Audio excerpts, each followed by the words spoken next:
Update India TV, हर खबर सच्चाई की ओर। खैरी येथे श्री शिवाजी शिक्षण संस्था अमरावती द्वारा संचालित यशवंत विद्यालय खैरी येथे 15 ऑगस्ट स्वातंत्र्य दिन उत्साहात साजरा।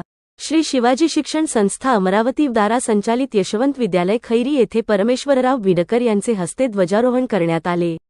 यावेळी सतीश बरडे सर मुख्याध्यापक, श्रीकांत राऊत प्रभारी सरपंच ग्राप खैरी, रवींद्र निवल अध्यक्ष खैरी ग्रा विकास संस्था तथा सदस्य ग्राप प्रमोद बोडे सदस्य ग्राप, सौ सरलाताई सु गवारकर सदस्य ग्राप खैरी, सौ लताताई सम पवार ग्राप सदस्या, सौ रमाताई अवनकर सदस्य ग्राप राजू बेदुरकर पोलीस पाटील खैरी, तृषात महाजन यांनी सामाजिक कार्यकर्ते, विनोद माहुरे पत्रकार जिल्हा प्रतिनिधी update India TV channel, Suresh Kumbhalkar sir मुख्याध्यापक जी प शाळा खैरी, ज्ञानेश्वर नावाडे, किशोर धुमणे, जांभुळकर, चिडे, प्रशांत धोटे, नितीन काटकर सर, प्रवीण लांडगे, किशोर धानोरकर अधीक्षक वसतिगृह, Raut madam, Chaudhari madam, Burdkar madam, Ajay Chavan शिपाई, विठ्ठल गाजरे वसतिगृह शिपाई व इतर मान्यवर उपस्थित होते। मान्यवरांच्या हस्ते तसेच शाळेतील विद्यार्थ्यांना सायकलचे वाटप करण्यात आले व विद्यार्थ्यांना खाऊचे वाटप करण्यात आले। यवतमाळ जिल्हा प्रतिनिधी विनोद माहुरे।